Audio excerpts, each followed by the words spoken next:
again, sweethearts, I think it would be nice to be able to get back to our reading, so let's go ahead and start right into it. We're still reading the book Vampires and Other Monstrous Creatures, and Band Bear is still helping hold our book. He's such a good book holder. So, let's put it up here. Let's get to the page that we were at before. Let's see, pop in here. Let's see, we read about the asswag. Sorry, video camera slipping. Read about the Impusa and the Kangxi, the Lamia, the Moroi. Read about the Moroni. We read about the Nalapsi. I don't think we read about the Strigoi yet.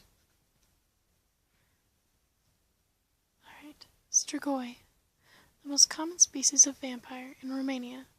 Strigoi are known as dead vampires, while the living variety are called the Moroi. The name Strigoi comes from the ancient Greek word for screech owl, which also came to mean witch or demon. The Strigoi consort with the Moroi, who join the ranks of their undead cousins upon death. There are many ways to become a Strigoi, but death at the hands of a vampire is the most common. Other causes include being the seventh son of a seventh son, being born with a caul, being cursed by a witch, or by dying unmarried with an unrequited love. A corpse in the process of transforming into a Strigoi has an open, staring left eye. The transformation may be prevented by stabbing a sickle through the heart of the corpse and sticking 9 needles into the ground to pierce the creature as it rises. Strigois usually have red hair, blue eyes, and 2 hearts. The second heart holds the Strigoi's vitality. This is the heart that spurts blood if it is pierced by a stake. A Strigoi is believed to drink its victim's blood or feed upon the heart of the victim. Strigoi are also thought to be able to cause droughts or floods. In some tales, a Strigoi might prey on its former family, becoming invisible and behaving like a poltergeist, creating chaos and eating the family's food. Oftentimes, members of its family or animals belonging to the household die after a visit by a Strigoi. Some believe that Strigoi may shapeshift into a cat, dog, or sheep. Sometimes they might even return as a handsome young man. In the latter case, the death of a girl usually results. To be rid of a Strigoi, the corpse must be dug up and a stake driven into the heart. As an extra safeguard, the corpse may also be decapitated and the heart burned. People believe that if a Strigoi is not destroyed within 7 hours of its burial, it may pass once again as a living human being. It then desists from preying on humans, but from Friday evening until Sunday morning it has to rest in a grave in the local cemetery. The children of such creatures are destined to become undead themselves. There's an anonymous quote here. It says, "The child is cursed, the child is cursed, I tell you, the 7th son, and born with a caul, terrible, treacherous child." There's also a quote from our author, C, or our note-taker, rather, whose name is C. It says, "It is my fervent hope that I shall never find myself face to face with so devilish a creature as this. Is my Transylvanian expedition entirely wise, I wonder?"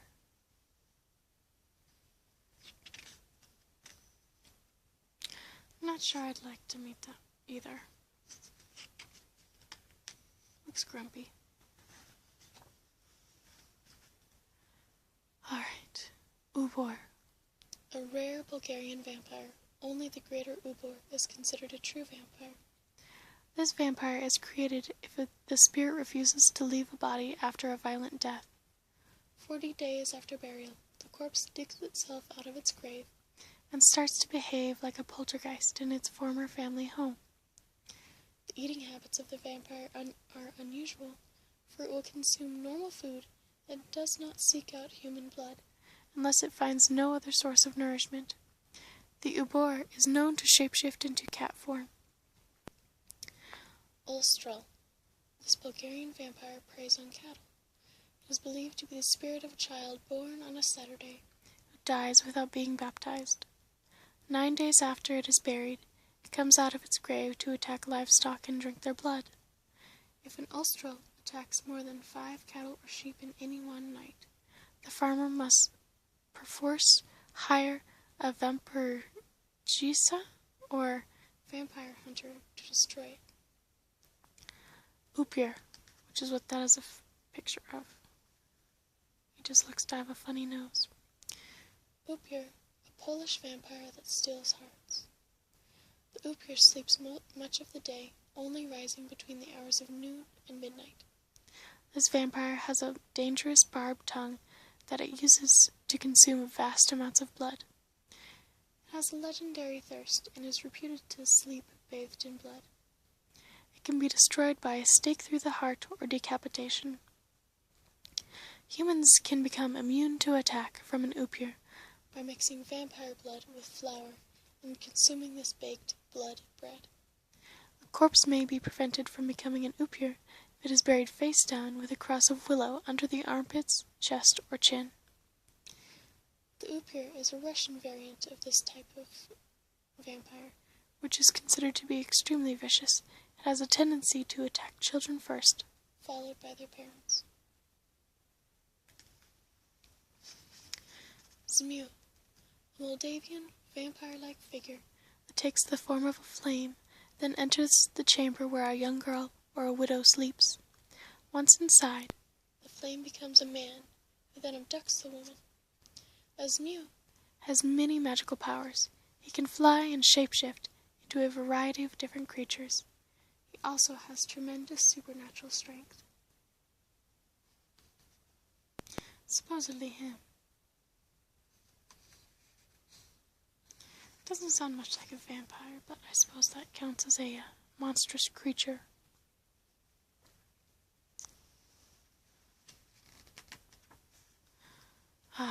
Now we're to the story of Asmund and Aswid.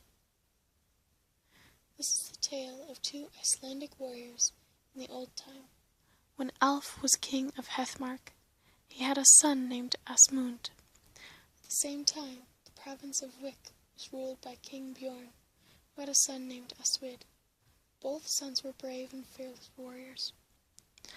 One day, Asmund was out hunting, but could find no quarry. A sudden mist came down over the land, and Asmund became separated from his fellow huntsmen. He was lost and wandered alone for a long time. He was parted from his horse, and his garments were reduced to tatters. He ate only berries and fungi, and wandered aimlessly until he reached the place where King Bjorn dwelled.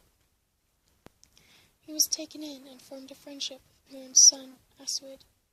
The 2 men became inseparable and swore vows of brotherhood. Moreover, they swore that if either should die, the other would undertake to be buried alongside him, so they could stay together forever. Some time later, Aswid became ill and died. He was buried with ceremony in a grave that was a cavern in the earth.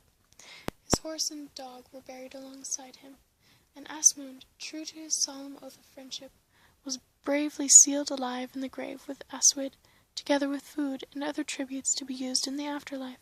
The tomb was a deep vault. It had a huge stone rolled over the mouth, and a barrow of earth and stones piled over the top, as was the custom. Some hundreds of years later, a band of Swedish soldiers came upon the barrow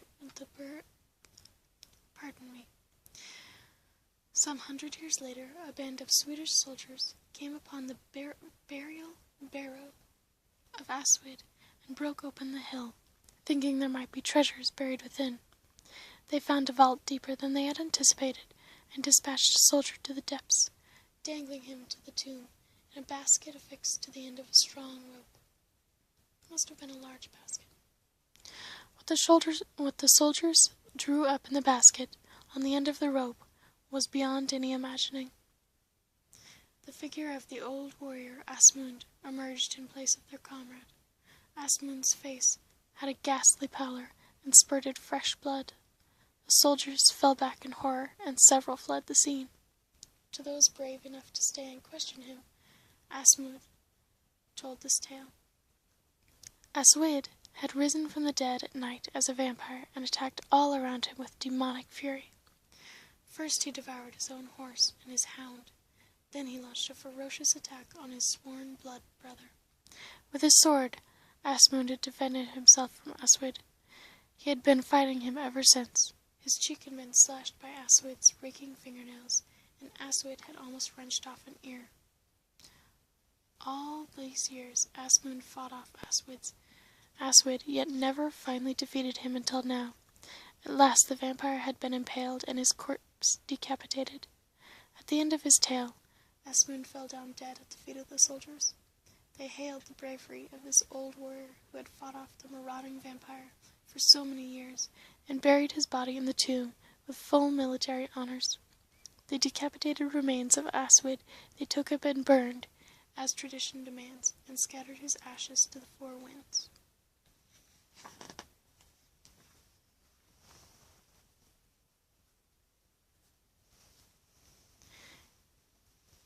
Alright. The Baby of Borani. Once a young girl in the village of Borani in Romania became pregnant. Her unborn baby was restless, and she promised it all manner of reward if it would lie peacefully. Eventually she promised to give it all the animals of her wealthy neighbors, and after this the child lay quietly. When the girl's time came, she gave birth to a boy who was born with a caul. The baby died before it could be baptized, and so was buried outside the consecrated cemetery, and it became a vampire. Soon afterward the sheep of the neighboring family began to die, one following another. One night the shepherd saw the dead baby moving among the sheep in the form of a cloud. He hit the cloud with his crook, and it became the head of a horse. Then the baby returned to its grave. The shepherd opened the grave and found that the baby had become a vampire. With his sickle he cut the tiny corpse into pieces, cooked the pieces in wine, and reburied them. After that, no more sheep died. I have a mild complaint to raise against the story. How would you know that a cloud moving among your sheep was a baby?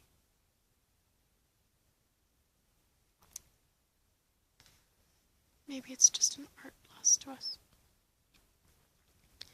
The Countess of the Chateau de Beauforts. In the 12th century, a French countess lived in a castle called the Chateau de Beauforts. One night she found a strange brown spot upon her belly. She ordered her servants to scrub off the spot, first with cold, then with hot water, but no matter how hard they scrubbed, the spot remained. The next morning the spot seemed larger, and the countess summoned her physician. He pronounced the countess to be suffering from leprosy. The countess threatened to have the physician skinned alive unless he found a cure. The terrified physician told the countess that the only cure to be had was to bathe in fresh human blood, and from that day on, children began to disappear all through that region.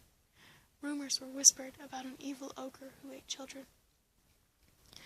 Eventually, the authorities investigated the disappearances and discovered the countess's bloody crimes. The physician and all the servants were hanged for their part in the killings. The countess was sentenced to be quartered by 4 horses. A stone cross marks the scene of her execution. Its name is La Croix de Malmort. I'm certain I said that incorrectly. The Old Woman of MRST. Sure, we'll go with that. Many years ago, in the Romanian village of MRST, a very old woman died, as they're prone to do. She was the mother of 2 sons. Sometime later, the children of both her sons began to weaken and die, one following another. The sons became convinced that their mother had become a vampire, so one night they opened her grave, removed the corpse, cut it in two, and buried both halves again. But the deaths continued, so they opened her grave a second time. To their horror, they saw that the two halves had grown together again. This time they took the corpse to a forest. There they removed her heart, from which fresh blood was flowing. They slashed the heart into 4 pieces and burned it. Then they cremated the corpse entirely. They carefully gathered the ashes and buried them in the grave, but they took home with them the ashes of the heart, mixed them with water, and gave them to the victims to drink. From that moment there were no more deaths.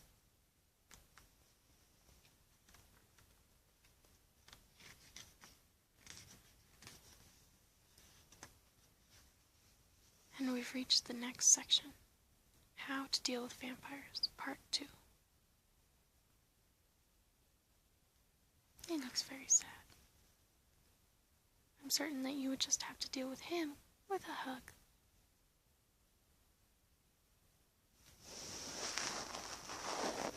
He seems like a nice enough thing. I think we ought to save this for another night.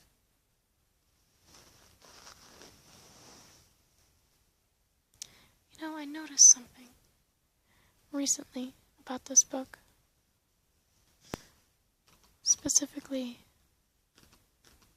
about the cover. We all know, or those of you that have seen my previous videos on this book, know that there's a giant face on the cover. Boop. And the cover, even though it's not, is printed to look like old black leather.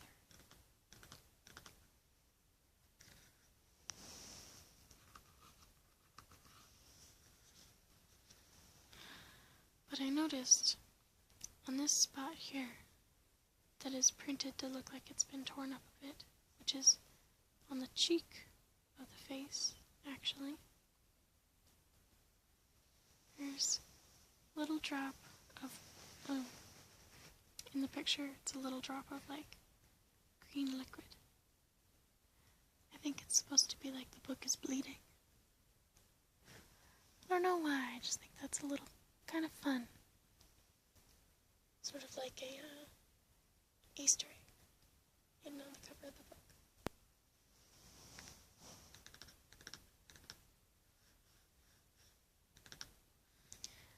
But now it's time for all of us, including Ban Bear, to go to sleep. Good night, darlings.